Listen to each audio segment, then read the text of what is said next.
Hey, Shalom, Akim Shalom. First and foremost, as always, I want to give all praise, all honor, and all glory unto Yahweh, Bahashem, Yahweh Shai, Bahashem, Rachakwadash. I would like to give double honors to the apostles, the bishops, and the elders of Great Millstone that taught us this truth and that's what teaching this truth.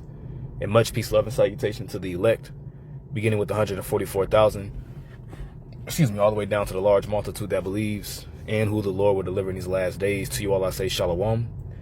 I'm the brother Tazamah from the Great Millstone Dallas camp, coming back today with another lesson, and I pray this lesson will be edifying to the elect. And I want to do a quick lesson going in on this this article that I seen here from zerohedge.com. And as you see, the title of the article reads, it says, Iran mulls allowing tankers through Strait of Hormuz if trade conducted in Yuan. All right, let's read that again. It says, Iran mulls allowing tankers trade through Iran malls allowing tankers through Strait of Hormuz if trade conducted in Yuan. And this could be a very, very major blow, all right, to the American dollar, the U.S. dollar, which is the petrodollar, all right, because as you know, oil was sold in the United States dollar, all right, which is a key aspect of to what makes America so wealthy and which makes the dollar strong. Even though you have a fractional reserve banking and you have, these central banks that are really just printing money out of thin air. Oil is a key commodity that everybody needs and that everybody uses. Everything that you look at, whether it's car parts, food, clothes, your day-to-day, pretty much everything that you need on a day-to-day basis is oil is behind it, And these various different nations, you have these OPEC nations, Saudi Arabia, stated that they will sell their oil in U.S. dollars, and in return, they will pretty much receive weaponry and defense from America. All right, but this whole situation in Iran between the United States, Israel, as well as Iran, there is a closure, I'd rather say, in the Strait of Hormuz, and you have particular tankers that are being shot trying to go through. And yesterday I read something, and it stated that Iran stated that it is going to open the Strait of Hormuz up, but only non-U.S. Pretty much anybody else can go through Strait besides the United States and Israel. But now this, as we read here, Iran is looking at, look, all right, we'll open the Strait of Hormuz. All right, we'll open the Strait of Hormuz, but the only way that the strait is going to be opened up is if you conduct your trade in the yuan versus the dollar, which that could cause very, very, very, very, very, very tremendous disruptions here in the States. Okay, and that's ultimately when we win, man. There will be an economic collapse. All right, there will be a fall of the dollar, so that a new system will be implemented. As a matter of fact, let me get a precept real quick. How ye inhabitants of Maktesh. I believe it's in Zephaniah, the first chapter.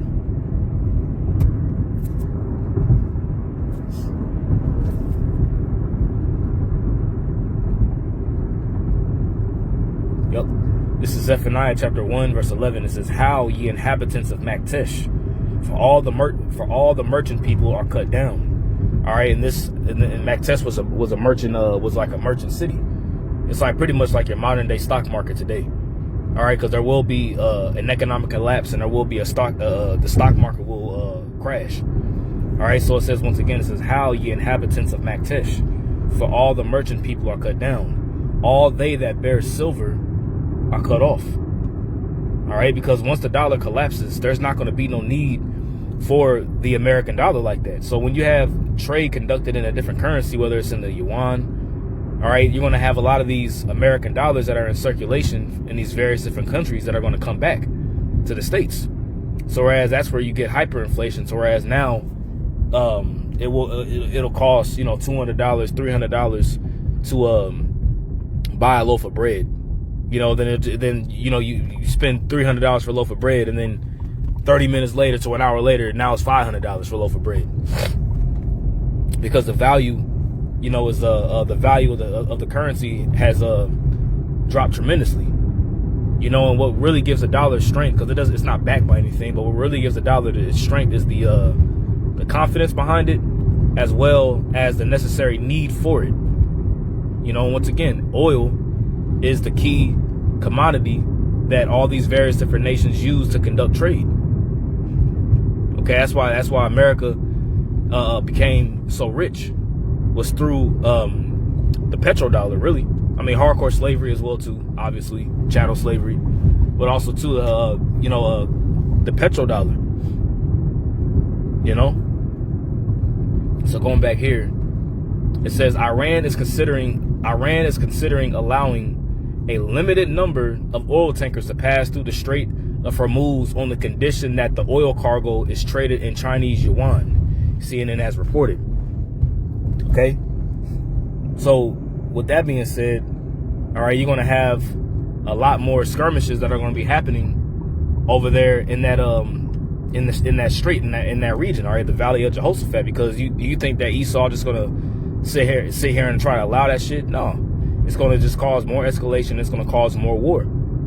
Ultimately, at the end of the day, all right, 20% of the world's oil reserves flow through the Strait of Hormuz.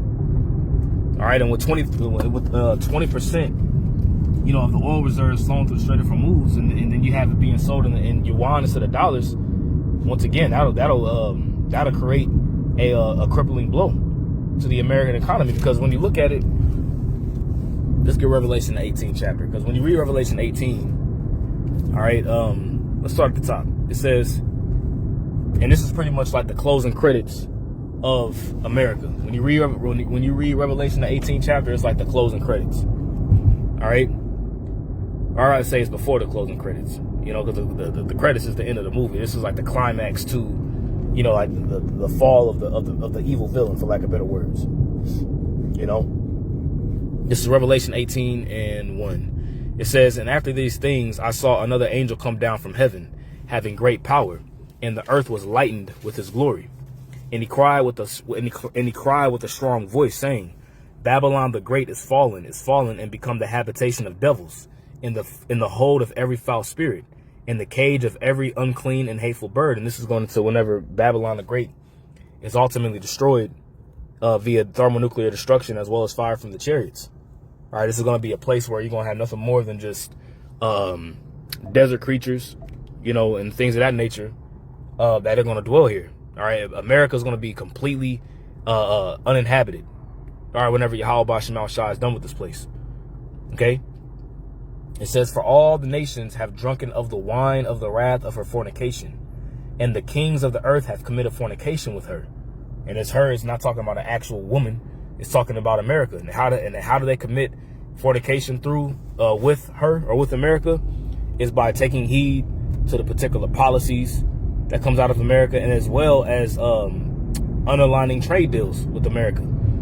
So let's read that again. It says, for all nations, have drunk of the wine of the wrath of her fornication. And the kings of the earth have committed fornication with her. And the merchants of the earth are waxed rich through the abundance of her delicacies. See that? Because America is a merchant country. Okay, you don't really have a lot that comes out of America, but you have America that imports a whole lot. And also too, once again, when you have various different nations that are trading goods and services and commodities in oil, buying and trading and selling their oil, and oil once again is a key commodity that keeps a country going, and it's sold in dollars. That's going to make America extremely wealthy over time. You see, and that's how America was. That was a key reason as to how America was able to wax rich. And that word wax means to grow rich. All right. I'm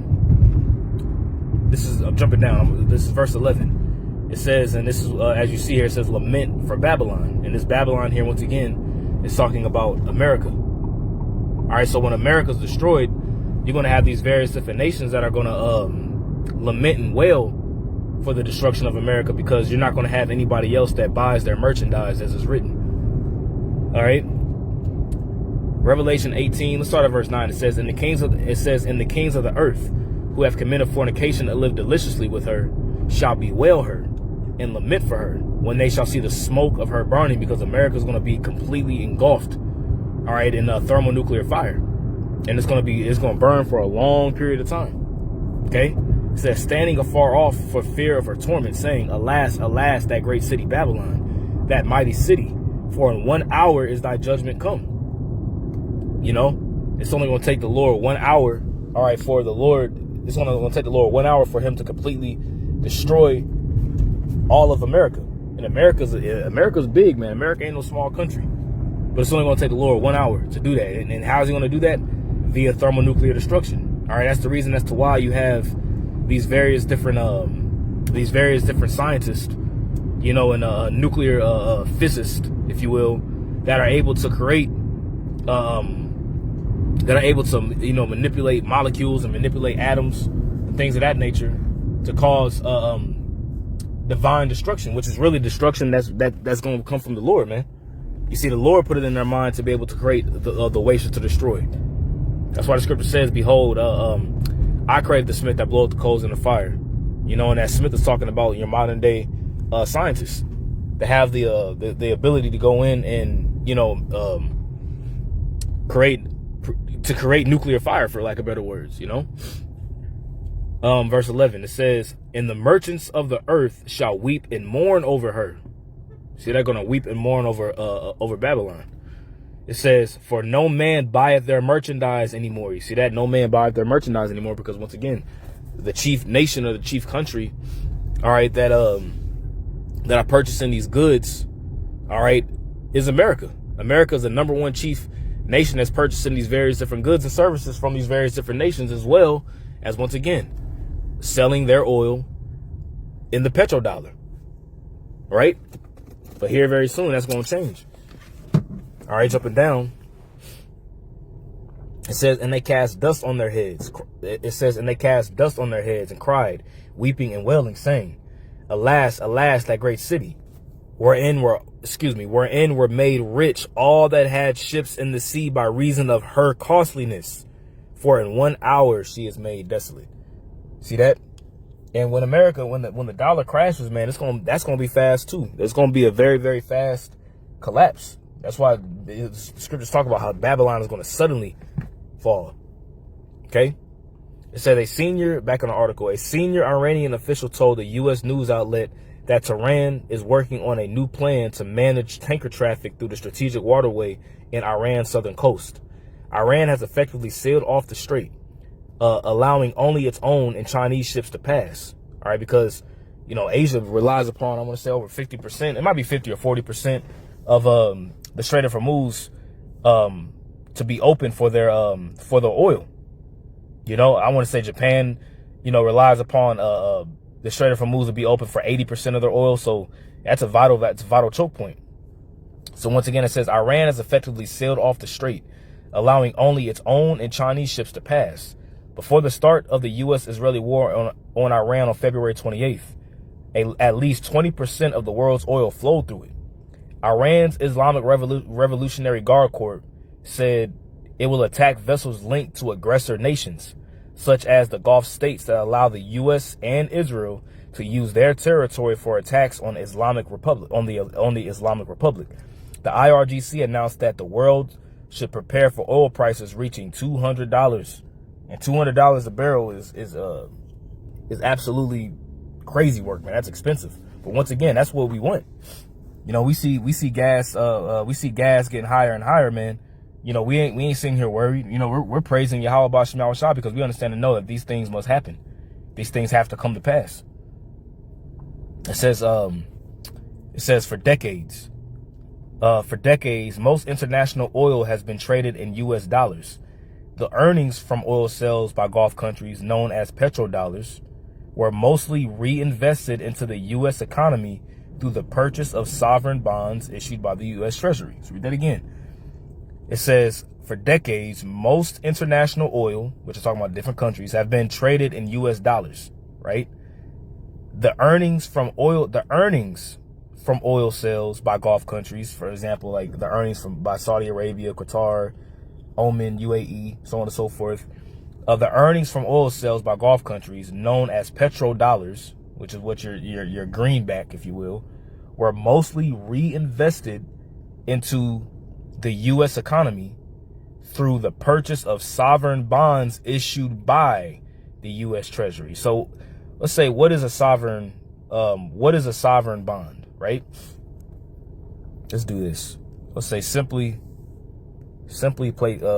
explain what a sovereign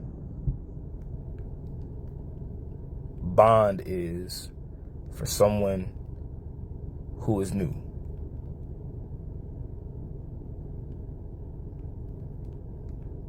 Make it simple, right? A sovereign bond is basically a loan that people or investors give to a government. It's a loan. It says, seeing a simple example, a government like the US, Japan, or Brazil needs money to pay for things like roads, military, social programs, paying off other debt, right? Instead of raising all the money through taxes, the government borrows money from investors. They do this by selling sovereign bonds. So it's borrowing money from investors, right?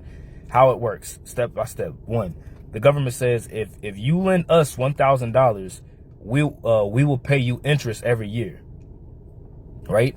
So here it is. If you lend us $1,000, we will pay you interest every single year, right? So it says you buy the bond, you lend the government the money, right? You lend the government $1,000, right? The government pays you interest regularly, for example, 3 to 5% per year. After a set time, like 5, 10, or 30 years, the government pays back the original. The government pays back the original money you lent, right? So after that time, after you may have a 5-year bond, 10-year bond, 30-year bond, the government, right, pays back the original money that you lent, right? If you buy a U.S. Treasury bond, you are lending money to the government of the United States. You're giving that's why you have a lot of these nations that are selling their bonds. You see, other countries do the same thing. Japan issues Japanese government bonds. Brazil issues Brazilian sovereign bonds. Why investors buy them? People use sovereign bonds because they usually, one, pay steady interest. You know, you make money on interest, right? And that's really, goes into usury, And this lines up with Habakkuk or Habakkuk, the second chapter. Okay. Whoops. Habakkuk, the second chapter, right?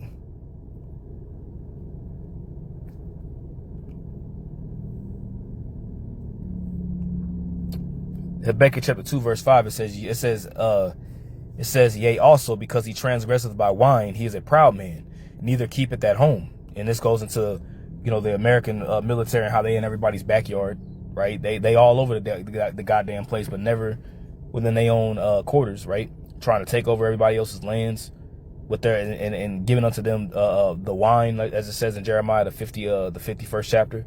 It says, who enlargeth his desire as hell and is as death. You see, he enlarges his desire as hell, and hell can't be filled. So he just continually keeps going, and he's nonstop, and is as death, right? Lines up with Revelation, the 6th chapter, and could not be satisfied, but gathereth unto him all nations, and heapeth unto him all people, right? Shall not all these take up a parable against him, and a taunting proverb against him, and say, woe to him that increaseth that which is not his? How long? And to him that ladeth himself with thick clay, and that thick clay, all right, is Ibatyat. I'm not talking about different nations, Bishop Nathaniel. This clay here is talking about debt. All right, that word is Ibatyat. Right, it says weight of pledges, heavy debts. And a sovereign a sovereign loan, or U.S. Treasury bond is a pledge. You see. So it says people buy sovereign bonds because they usually, one, pay steady interest, and you make money off the interest. And it says are considered safer than stocks, especially from stable countries. But there is a risk. If a country gets into financial trouble, which America's about to be in financial trouble, it might delay payments, which you're not going to be able to pay back those bonds, right? Refuse to pay back the full amount. This is called a sovereign default. So once again, one sentence definition. A sovereign bond is a loan investors give to a government in exchange for interest payments and repayment later. Okay, so you pretty much have these different nations that get paid on interest. You see. So going back, for decades. Most international oil has been traded in U.S. dollars. The earnings from oil sales by Gulf countries, known as petrodollars, were mostly reinvested into the U.S. economy through the purchase of sovereign bonds issued by the U.S. Treasury. Since Washington imposed economic sanctions on Moscow in 2022 following the start of the war in Ukraine, sanctioned Russian oil has increasingly been sold in rubles. Okay? It says for years, China has used a covert barter-style financial system to help pay oil for Iran, to help pay Iran for oil, circumventing U.S. sanctions. See, and that's because there's all kinds of sanctions on Iran when it comes to them selling their oil, but they still have deals that they have with China, right? The system allows Iran to ship crude oil to China, while Chinese state-owned firms carry out infrastructure projects in Iran as payment. So it's a quid pro quo. You do something for me, I do something for you, right? 2 tankers carrying liquefied petroleum gas, right, LPG, passed through the Strait of Hormuz early Saturday morning and are headed towards India, right? According to an Indian foreign ministry official. Iran's ambassador to India, Mohammad Fatali, told India today that Iran allowed Indian vessels to travel through the strait without providing details on how they obtained permission, right? India heavily depends on imported LPG, liquefied petroleum gas, right? And liquefied natural gas from West Asia, LNG. The South Asian nation has experienced shortages of both fuels since the U.S.-Israeli conflict with Iran started 2 weeks ago. And this is going to cause these various different nations to what? They're going to say, let the weak say I'm strong. And they're also going to what? They're going to hate the whore. You see? And the main ones that are going to hate the whore, as it says in Revelation, the 17th chapter, is going to be America's own NATO and EU allies, man. Because this hurts Europe too. You know? It says India's Prime Minister Narendra Modi spoke with Iranian President Masoud Pezeshkian on Wednesday, CNN noted. During the conversation, Modi reiterated that the unhindered transit of goods and energy remain one of India's top priorities. The UN has warned that restrictions on shipping through the strait could have dire effects on the world economy, including on food production. You see that? Because a lot of these various different Gulf nations rely upon for the Strait of Hormuz to be open. I want to say it relies upon like 80%. They get about 80% of their food imported in. You see? Because I mean, it's really a desert region. There's not a lot of things that really grow there. They have natural gas, natural oil, but when it comes to food, they 80% of their food gets shipped in. You see, so you're looking at a major crisis just worldwide. You see, it says when ships stop moving through the strait, the consequences travel fast, said Tom Fletcher, the UN's Undersecretary General for Humanitarian Affairs. It says food, medicine, fertilizer, and other supplies become harder to move and more expensive to deliver. Why is that? Because when they're not moving and you have what's in stock currently here, things, when the supply of something is low, the demand of it gets higher, which causes the price of it to increase. Yes, it's called supply and demand. All right, when you got a low supply of food, and food is a necessary demand, that's going to cause things to get more expensive. Gas. When you have a low supply of it, the demand gets higher, the price gets higher. All right, it says along with surging oil prices, the closure of the Strait of Hormuz has caused fertilizer costs to rise by up to a third. See that? Fertilizer costs to rise by up to a third of the cost, man. And this makes me think of the scripture where it says, it's in 2nd Esdras. The seed and the sower. Let's see.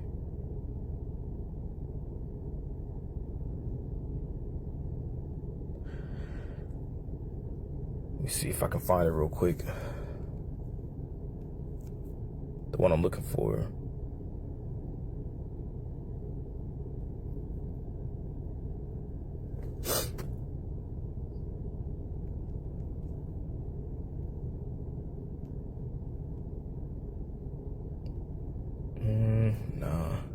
How's it go? I mean, this is a good one. It says, 2nd Ezra 16 and 22. It says, well, let's start at verse 21. It says, behold, victuals, which is provisions or food, shall be so good cheap upon earth that they think themselves to be in good case. And right now, people still think they're in a good case because you can still go to get a fast food. You can still go get some fast food. You can still go to the grocery store and get whatever you need, food, water. You know, people still chilling, right?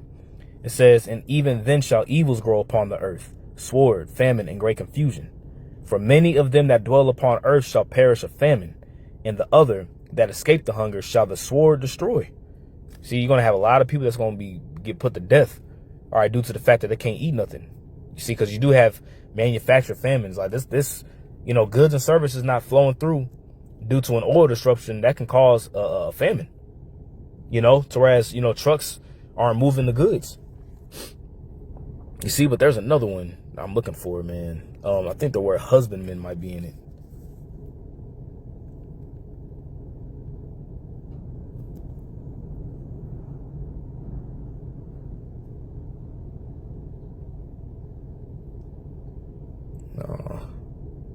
No, I'll find the Lord one. If I find, I'll put it in the comment board. I'm gonna keep going. It says, if the strait remains closed, reduced fertilizer use could lead to lower harvest and potential food shortages worldwide in the coming year, because you got a lot of fertilizer, a lot of diesel gas that these machines use to operate. That's not being moved either. You see? But they're talking about, once again, they're talking about using the Yuan, all right, to sell their oil in too. But they're circumventing the U.S. dollar, which is going to cause these various different other nations to what? Cause them to hate the whore. See? Revelation chapter 17, verse 16, it says, and the 10 horns which thou sawest upon the beast, these shall hate the whore. See that? And shall make her desolate and naked, and shall eat her flesh and burn her with fire. You see that? So when you can't sell or buy oil in gold, or excuse me, when you can't buy oil in dollars, what's that going? That's going to cause other nations to have to go another way to buy oil. You think Great Britain, you know, France, Germany, you think these various different nations are going to go broke and going to go hungry because they're loyal to America like that? No, man, we need to do what we need to do. So they're going to start buying oil in different currencies. You see? And it's beautiful how this is playing out, man. Call Halo Yahweh Shemal Shai. It says, for the Most High hath put in their hearts to fulfill his will and to agree and give their kingdom unto the beast, until the words of the Most High shall be fulfilled. You see that? So we're at the time where the words of Yahweh Shemal Shai are being fulfilled. Yeah, they agreed for a little bit. You know, they agreed, you know, about with the Treaty of Rome. Then you have the European Economic Council, you know, which later became the EU. That's what I meant to say. It was called the ECC, the European Economic, the ECC, the European something Council. What was the ECC?